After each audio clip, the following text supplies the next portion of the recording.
So fresh off the racetrack, Trent Barnabus, front crewman on Thurlow Fisher, second today, second overall. Maybe not quite the result you're looking for, but not a bad one, Trent, but you get the camera cap player of the day. We saw quite how badly damaged your knee was 2 days ago, size of a watermelon. By rights, you shouldn't be sailing for about 3 or 4 years, and yet you've come back in 2 days' time. So was it a bit sore today? Definitely was sore today. Yeah, I was very tentative on it, so anyway, I had to do it. I thought I'd just finish what I started, and I did that. Got them around the track, well, they got me around the track, and we got the second. That's where we're up with it today. So. Yeah, overall, of course, you guys are previous winners. You wanted to have won this regatta, but 7 were a little bit too good for everyone this year. Yeah, they definitely were. They were very slick, and all their crew work was very tidy. You know, I had a definite pace advantage as well, which was always handy in this a fleet of this standard. They did very well. Well, Trent, for having the sheer cojones to turn up to race today at all, you get Bob's award, which is the Galloping Ghost book. Beautiful. Congratulations, well done. Thanks very much for that. And while we've got you here, Bob's going to get you to do the draw for the really big prize, even bigger than the JJ Giltinan trophy. Pick the podium. Bob, talk us through it. Righto, we've got 8 names in here from the invitation race right through the 7 heats. Trent, before these blow away, Jesus, that'd be good, wouldn't it? I'll get my stuff together here. So these names are people who've all got it right, basically. Yeah, right? These are all our heat winners of the Pick the Podium winners. So drag one out there. You're not looking, of course. Pull that out and give me the name, and that'll be for the Casio G-Shock. Darry Sully. So he won the heat. He was the last one into this comp. So the second tab out of the sheet.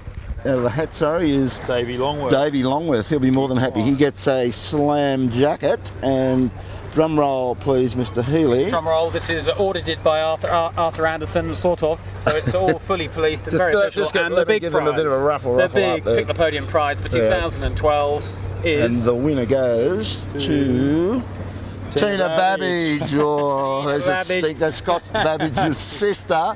So she gets the GoPro Pro Start. I wonder if that'll go back into stock. What do you reckon, mate? Anyway, thanks for playing, all you guys. That was a pretty tough competition. It was pretty hard to get them. That's it for JJ Giltinan. Pick the Podium. Thanks for playing. So the 2012 JJ Giltinan has come to a close, and I'm here with the winning crew. Gotta love it, 7. Congratulations, lads. An outstanding performance. 7 races, 6 bullets, discarding a second. This might be a JJ that you guys will remember for a while. Sam? Yeah, well, what do I say? We try and keep the maths nice and easy for Sevi. Don't want to complicate things, so the first always help. But it was a good race and good regatta. Yeah. And Sevi, you talked about the fact that you're saying really no real magic about this boat, just great crewmen and a lot of teamwork. Yeah, well, that's I think a big thing in the 18s. You got to gel together, and I think the 3 of us now have sailed for 2 seasons, and we know how each other work, and it all goes pretty well. And Scott, you're relatively new to this team, relatively new. You're saying earlier on in an interview this week that it was a little bit different to sailing with your previous boat, Rag, and is this a bit better feeling winning these events? It's always good to win. You can't complain with that, yeah. Fantastic job, guys. And just in terms of an update, because we know that Sam is heading off to America to sail with Oracle America's Cup Racing Team. What's the plan, Sevi, for next year? Are 7 going to be there? And if so, who will be filling the rather large shoes of Mr. Newton? We haven't talked about it yet. I don't know. The plan is to do it again. I know Sam was talking of doing it as well. So I don't know. I think we're going to do it again. And to this event, just a final comment, guys. You were quite a cut ahead of the rest of the teams. What advice can you give to all the teams that you've knocked into a cot hat this year? What should they be doing to make it more of a competition? Scott, over to you. I can't really say anything. I don't know. Yeah, I'm not really sure. I guess it's what have we done this year? Plenty of time on the water, maybe. A lot of focus on the little details that make a difference at the end of the day.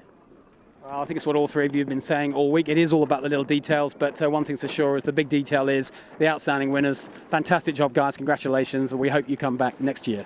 Thank you. Cheers. Thanks a lot.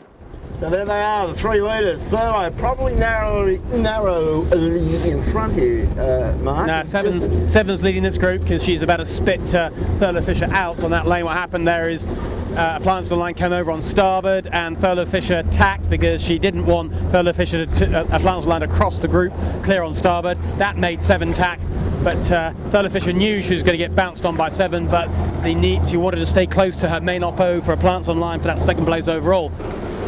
Oh dear, that's how you don't drive, I'm afraid. Well, Brett's got to have a good chance to look at that on video, and he'll be able to analyse what happened.